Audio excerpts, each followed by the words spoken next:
Good morning and welcome to the House Committee on Environment and Energy. This morning we are going to continue our walkthrough of S-112 with our Legislative Counsel, Ellen Tchaikovsky.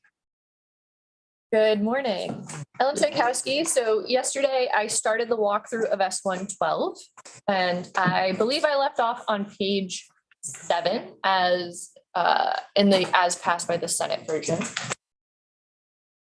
So on page 7, sections 6 to 9 relate to the rulemaking authority for the Public Utility Commission.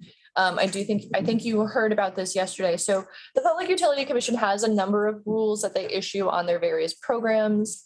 The language starting in section 6 is going to change their rulemaking procedure for rule 2.000, which is their procedural rule.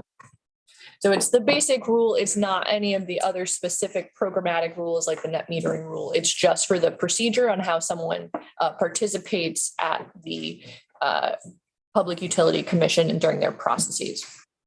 So on page 7, section 6 is amending 30 VSA 11. So it's adding new language, and I'm going to read through the language, but just so you know, this language is nearly identical to the language in Title 12 that establishes the procedure for how the Supreme Court makes its rules. So the forms, pleading, and rules of practice and procedure before the commission shall be prescribed by it. With regard to the general procedural rules codified in Commission Rule 2.000, notwithstanding the rulemaking provisions of the Vermont Administrative Procedure Act, the commission is empowered to prescribe and amend from time to time general rules with respect to pleadings, practice, evidence, procedure, and forms for all commission proceedings. 8, the rules prescribed or amended shall not abridge, enlarge, or modify any substantive rights of any person provided by law. The rules, when initially prescribed, or any amendments to them, including any repeal, modification, or addition, shall take effect on the date provided by the commission in its order of promulgation, unless objected to by the Legislative Committee on Judicial Rules, as provided in 12 VSA Chapter 1. If an objection is made by the Legislative Committee on Judicial Rules, the initially prescribed rules in question shall not take effect until they have been reported to the General Assembly by the chair of the commission at any regular, adjourned, or special session thereof, and until after the expiration of 45 legislative days of that session, including the date of the filing of the report. The General Assembly may repeal, revise, or modify any rule, amendment, and its action shall not be abridged, enlarged, or modified by the subsequent rule. So this is identical to the language that's in 12 VSA Section 1, which allows the Supreme Court to adopt rules of procedure for all of the courts in the state. And so this is the same procedure that they use. They go to the Legislative Committee on Rules. That is a joint committee that has 4 members from each body. And I can talk a little bit more about their procedure if you'd like, but it is different than LCAR.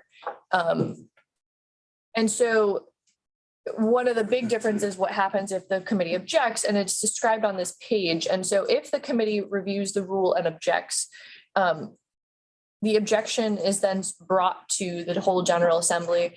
The chair of the Public Utility Commission will need to present the rules to the General Assembly, and they can't take effect until at least 45 days later.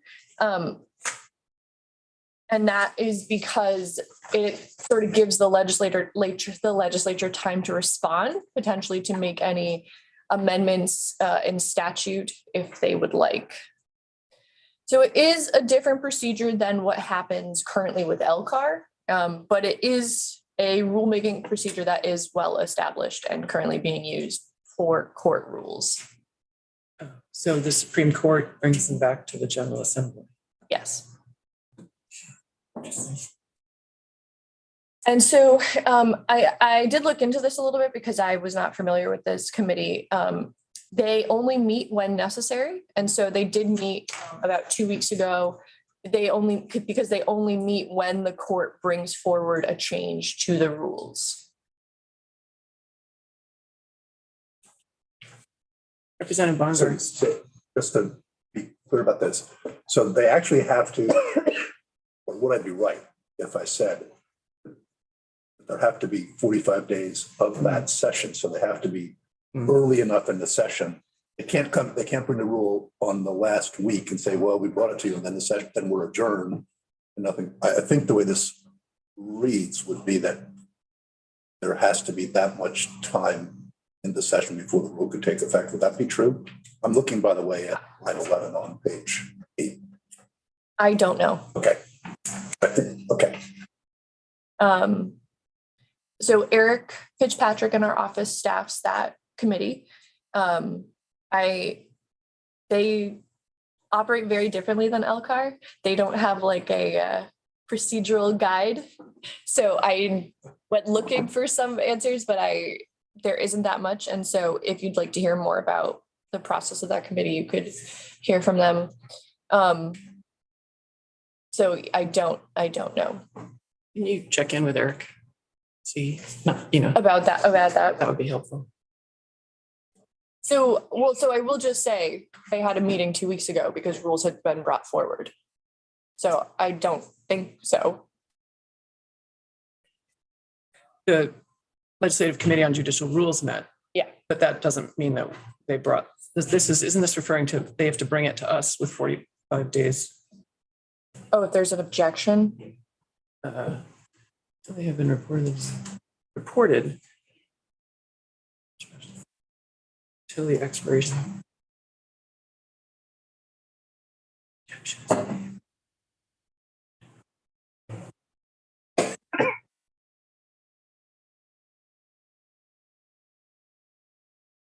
So let me present the timeline that's in here. So, and I don't know if I've gotten to the rest of the language yet, but when currently under the statute, when the court is proposing a new rule, they need to propose it at least 60 days before the proposed adoption date, effective date, and they submit it to the Legislative Committee on Rules. The committee needs to have a public hearing on those rules. They issue public notice on the hearing 10 days before the hearing is going to be held. It has to be at a time and place that affected persons can attend and testify if they so choose. And then the committee can vote by majority, which would be 5 members, on whether or not to object to the rule. If they object, they have to notify the court, and then that's when this procedure of the court needs to present the rules to the General Assembly. So, no, I mean, based on that, at least, I don't think it needs to be 45 days before the end of the session.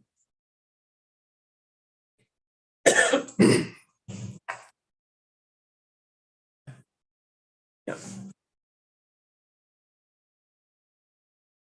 So the rest of this language in the section is the same. So then next on page 9. On page 9 in section 7, the definition section is amended. And so 12 USA section 2 is the definition section related to the Legislative Committee on Court Rules. Judicial rules. And so it's adding the definition of commission for the Public Utility Commission. And then it's also adding reference to rule, meaning either a rule of general applicability that it implements, interprets, or prescribes law or policy, or the general procedural rules codified in Commission Rule 2.000. So it's adding the reference to the commission there. And then additionally on page 10, still in this section, it's adding language that reads, it shall not include any orders or rules of the commission other than the general procedural rules codified in Commission Rule 2.000. So it is limiting this procedure just to the procedural rule.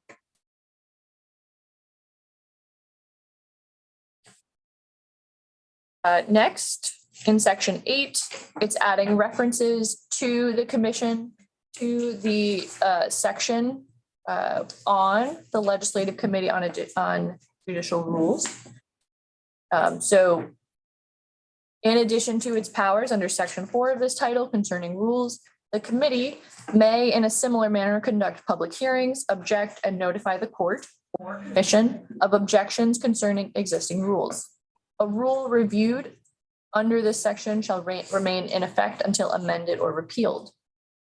Rules or amendments thereto promulgated by the Supreme Court or the commission, including any repeal or modification or addition to existing rules, shall be submitted to the Legislative Committee on Judicial Rules at least 60 days prior to their effective date. Section 9 then amends 12 VSA Section 4, again to add reference to the commission. So on page 11, the Legislative Committee on Judicial Rules by majority vote of the entire committee may object to proposed rules or amendments and recommend that the court or the commission amend or withdraw the proposal. The court or commission shall be notified promptly of the objections. The court or commission may respond in writing to the committee. After receipt of a response, the committee may withdraw or modify its objections. The committee shall report on each proposal with the committee's recommendations annually to the General Assembly on or before January 10th.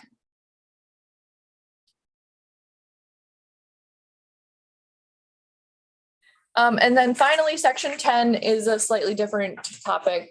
And it's a very small change. So in section 10 VSA 810 is being amended, and this is part of the Vermont Administrative Procedure Act, the rulemaking chapter.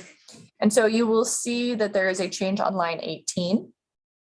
So when necessary to ascertain facts not reasonably susceptible of proof under those rules, evidence not admissible thereunder may be admitted, except where precluded by statute, if it is of a type commonly relied upon by reasonably prudent persons in the conduct of their affairs. I did go back and check. Every other reference to reasonably prudent men has been removed, and it is reasonably prudent person and all of it. So I'm not sure why this one got left behind.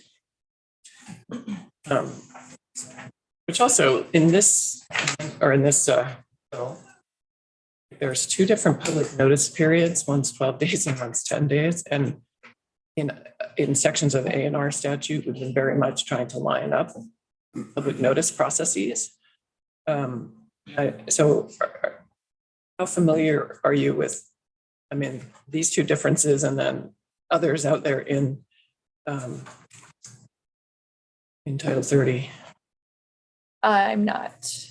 The only thing I would say about this bill is that the 12 days are related to the PUC's procedural related to when it has one of these cases before it and when it's reviewing a permit application. The 10 days is for the Legislative Committee on Rules. And so that's a bit different.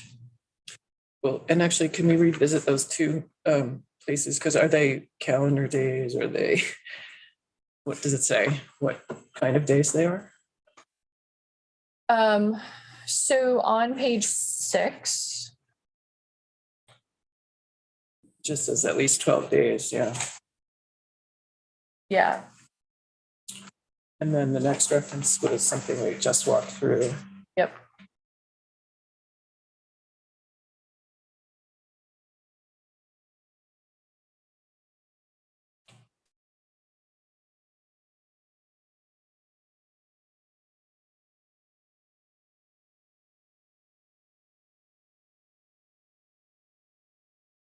Oh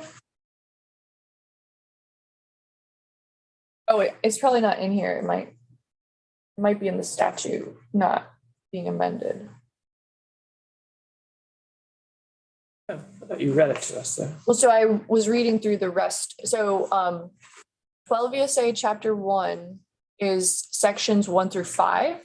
And and that's existing law. And so just the sections where the reference to the PUC are being added here, not the rest of the section chapter.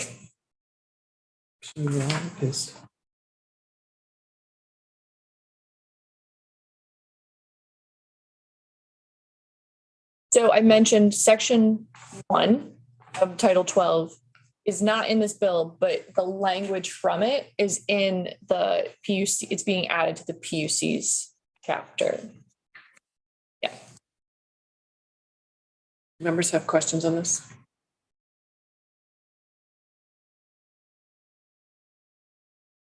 It's unusual, but I understand the point. What's unusual?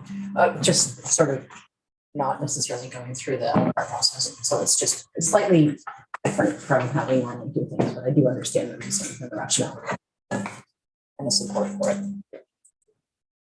It also is on one level, depending on that, the answer to that question that I asked. Because LCAR really, what LCAR can really do is shine light on things. It doesn't have the authority to kind of, you can bootstrap up some of it, but this actually does, it's a little bit more direct line to the legislature if there's an objection. So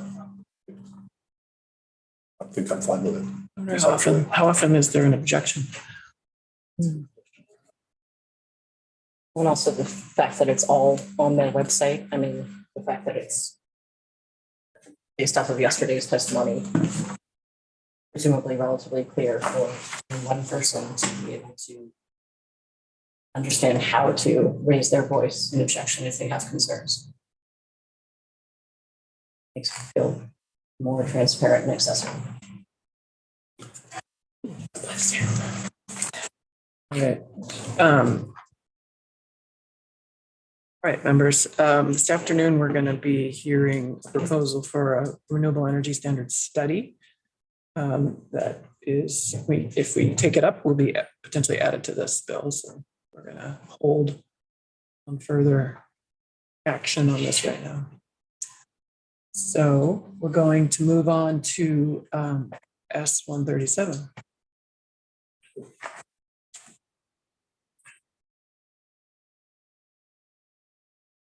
Okay, so S-137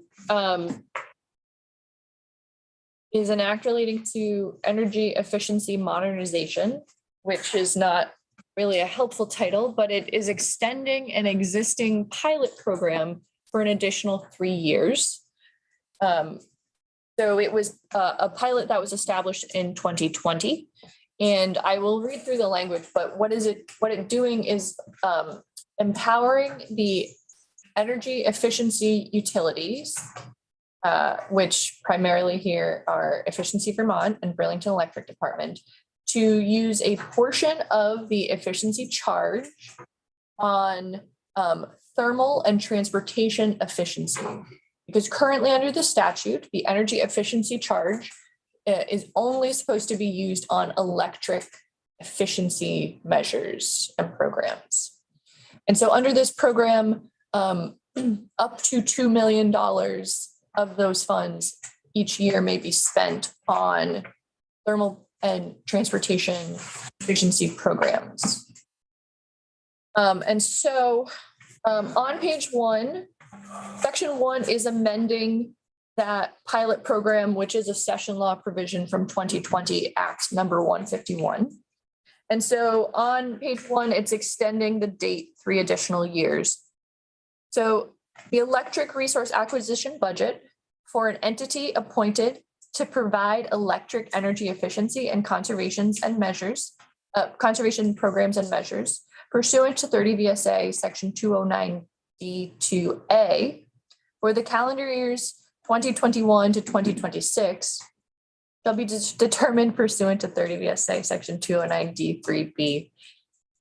So I will just say, I do think this bill has a lot of jargon in it. I did not write it initially. But basically it's one of the things that's happening throughout this bill is it's copying the language very closely from Title 30 in 209, which is the sections 209D and 209E establish the energy efficiency programs. So there are a lot of references to them because those are the sections under which both the 209 is where the efficiency utilities are appointed, and then 209D is where they're appointed, and then 209E establishes the energy efficiency charge, which funds their work. So there are a few different references to them throughout this bill. So on to page 2, this section shall only apply if the entity's total electric resource acquisition budget for 2024 to 2026 does not exceed the entity's total electric resource acquisition budget for 2021 to 2023, adjusted for cumulative inflation between January 1, 2021 and July 1, 2023, using the National Consumer Price Index. An entity may include proposals for activities allowed under this pilot in its 2027 to 2029 demand resource plan filing, but these activities shall only be implemented if this section is extended to cover that timeframe. So notwithstanding any other provision of law or order of the PUC to the contrary, the PUC shall authorize an entity pursuant to subsection A of this section to spend its electric resource acquisition budget in an amount to be determined by the PUC, but not to exceed $2 million per year on programs, measures, and services that reduce greenhouse gas emissions in the thermal, energy, or transportation sectors.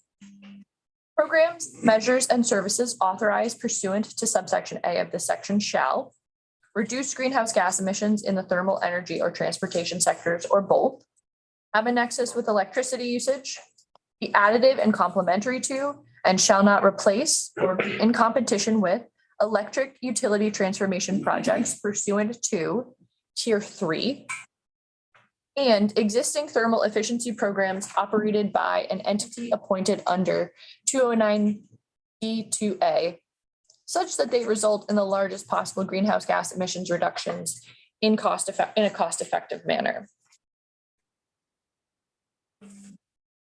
This shall be proposed by the entity after the entity consults with any relevant state agency or department and shall not be duplicative or in competition with programs delivered by that agency or department.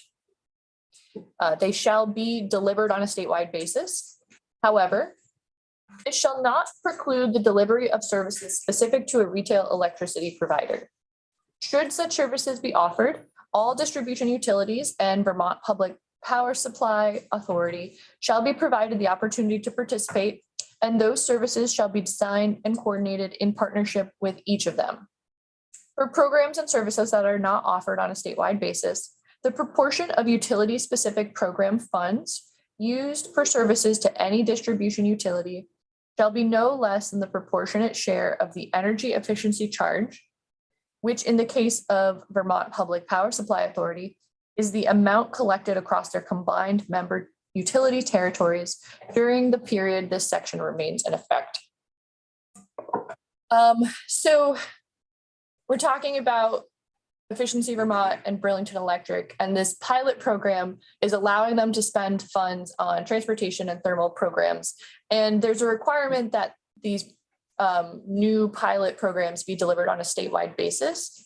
And so the language here was, there was an interest by some of the stakeholder utilities under this pilot program that the smaller utilities not be left out. And so it's trying to require that these programs are going to be delivered on a statewide basis, but if there are utility-specific programs, that VIPSA members can use the proportionate share of the energy efficiency charge for all of the VIPSA members. So VIPSA is made up of 14 of the municipal electric utilities. So they are the smallest utilities. And so the awarding of funds based on this has been in proportion to the amount of electricity charge, which is roughly related to how many customers they have. So this is trying to ensure equity and distribution among even those smaller utilities to have access to these pilot programs. So, but who would deliver the pilot program to them? Efficiency Vermont primarily, yeah.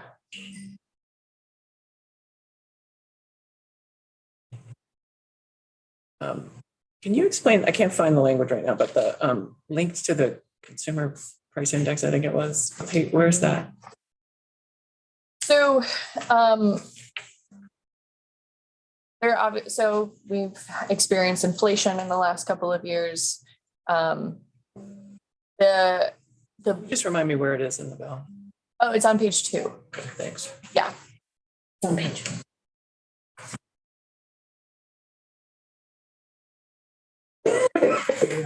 And so Wait, is it on, is it on page 1 or 2? it's on page 2. Oh, well, It's on line 3 through 5.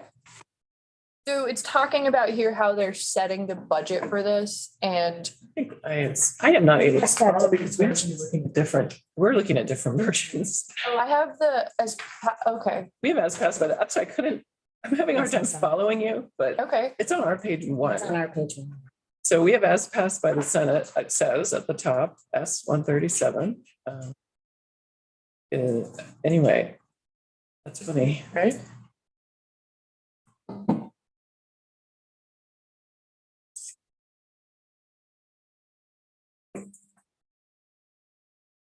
I got a lot in case that we were alive.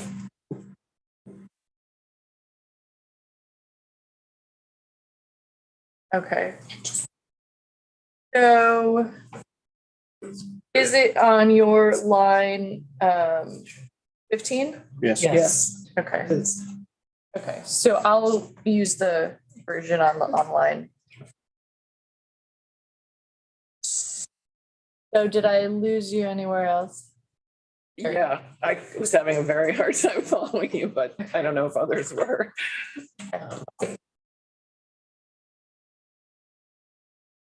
Well, there's only one version of this bill because it was a committee bill that there were no amendments to. So perhaps the layout is different, but there were no amendments made to this. Yeah. So, Just the pagination is different. yeah. And maybe that's why, because it was a committee bill. Yeah. Yeah. At any rate, can you just rewind to help us understand? So this is like a trigger, some sort, isn't it? So it's asking them to look at their budget. Well, so there's only 2 entities that can participate in this program, and they both are participating in this program. But it does ask that they set a budget for this program. And so it's not allowed to exceed the prior 3 years. However, in the prior 3 years, there was a lot of inflation that happened. And so it's allowing them to adjust for inflation. I will say, though, that the cap on the amount of funds that can be spent has not changed, though. It's still $2 million. So Doesn't really matter. Sort of move. I didn't really see the strong need for it, but the participants in the programs are the ones that requested most of this language. So. Okay.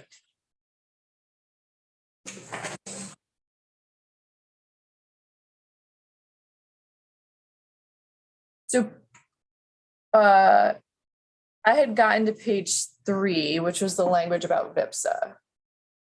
Yes, all of that. Thank you. Yeah, and so they had requested this language, and I think they worked with Efficiency Vermont. There was concern about them not being able to fully participate in their program because those utility members are smaller. And so this is attempting to ensure that they can receive funds in proportion to all of the VIPSA members, not just one of them.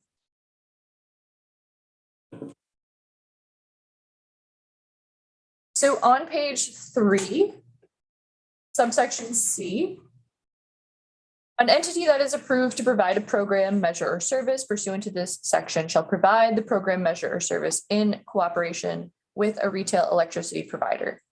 The entity shall not claim any savings and reductions in fossil fuel consumption and in greenhouse gas emissions by the customer for the retail electricity provider resulting from the program, measure, or service if the provider elects to offer the program, measure, or service pursuant to Tier 3, unless the entity and provider agree upon how savings and reductions shall be accounted for, apportioned, and claimed. Onto page 4.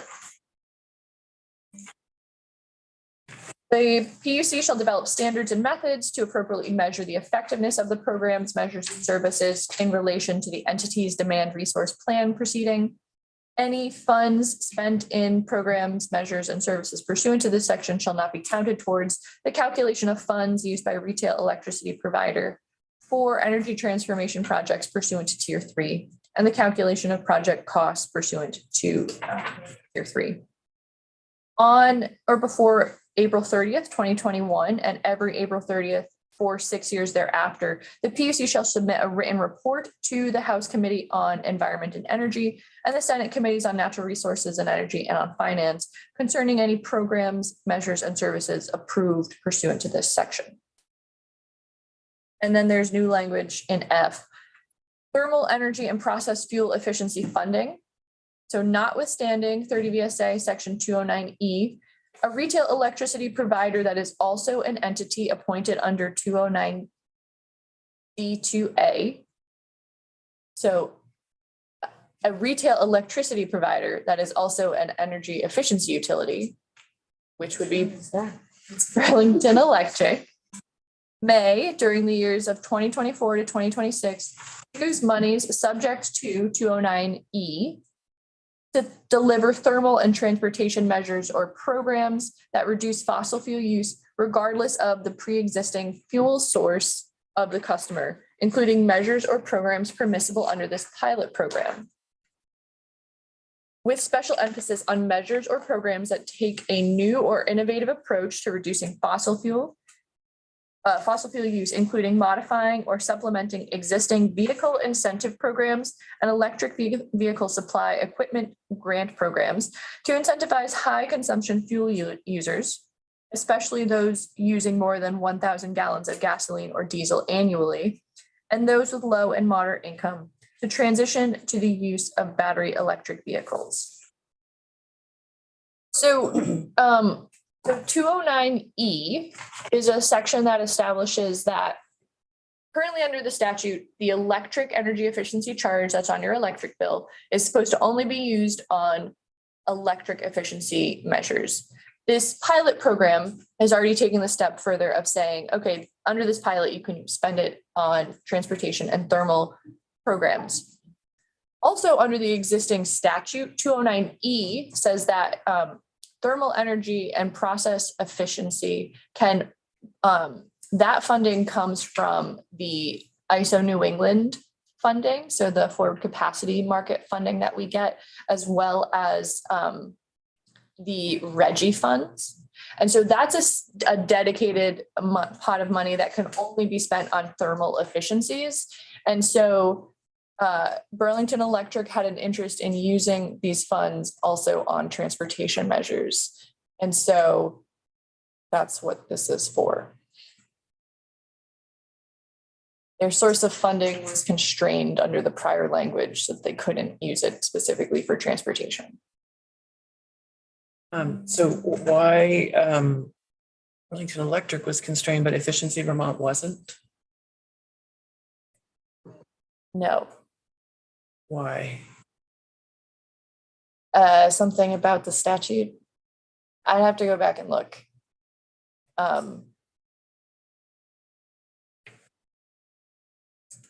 don't remember off the top of my head. Yeah, no, I understand that. I'm just thinking. I'm not. Yeah. I'm just. Okay, that would be another question for you to come back with us with. Members have questions? Representative Simmons. Well, just a comment that as someone who works in this field, I do understand the policy analysis that if you're taking it from electricity, it should go to electricity, which is why I think keeping this connected to electrical measures is really important. If it's electric transportation or if it's electric thermal related pieces, I think that's important. But I do understand the rationale behind these, and I think they make sense within the window, a bracketed time frame to check back.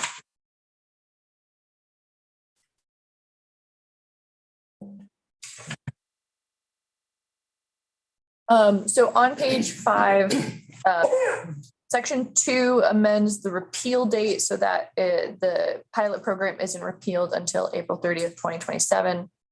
And then the effective date is on passage. So this is already an existing pilot program. There have been a few reports on it that have already been submitted to the General Assembly. Have you taken testimony on this yet? Mhm. Okay, so I do think the most recent report like just came out, so I haven't looked at it, but I didn't know if you were interested in hearing from the PUC on what's in their report and what they're finding so far. But this is an extension of that existing program for an additional 3 years.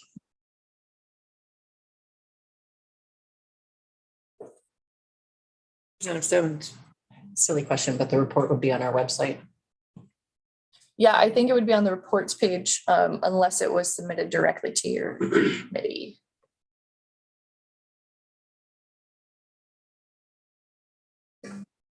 I mean, yeah, we post them when we get them. Hopefully it's there. Are you looking right now, Gabrielle? Yeah. Representative Smith. Is this new language sort of forced? I use that word, maybe there's a better word, low and moderate income people to transition to battery electric vehicles? No. Sounds like it does. This is establishing the Burlington Electric is allowed to spend money to create programs that would be rebates and incentives on battery electric vehicle for low and moderate income people who are interested in purchasing them. People who want to use them. Representative Sibilia. Yeah, so we have the existing energy efficiency charge Okay. that we pay that goes to our efficiency utilities. This deals with two of them. One is Efficiency Vermont, which is statewide, the other is BD, Burlington Electric. So they're receiving those funds, those efficiency funds. And right now they offer incentives and rebates with those funds for reducing, for efficiency measures. And this bill is looking to allow them to offer rebates and incentives for other, so for transportation issues. So it's not requiring anyone to do anything. It's just how they're using those efficiency dollars, what types of rebates they're able to offer, incentives. Well, I see when individuals using 1,000 gallons of gasoline or diesel annually. Some of these diesel users probably depend on that as a business and they need that diesel. So it wouldn't, so I think it's targeted, the incentive or rebate is targeted to them. They're not required to use it. It's kind of being held up for, wow, if you are someone who uses a lot of diesel, let's give you an extra incentive or rebate if you want to use less, like if you want to put All right. transportation. Good enough. Thank you.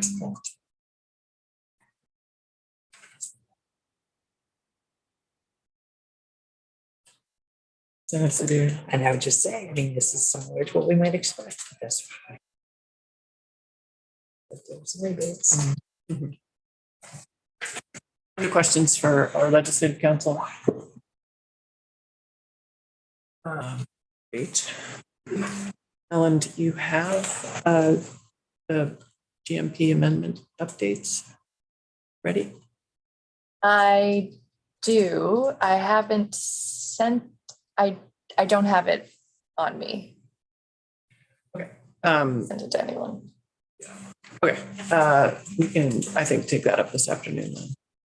And with that, we will adjourn for the morning. Can we, Madam Chair, can we post the res language, Oh, yes, right. the draft res language? Yeah, I did send it to the editors and it should be back shortly but you can post the unedited if you want. All right. We are adjourned for the morning.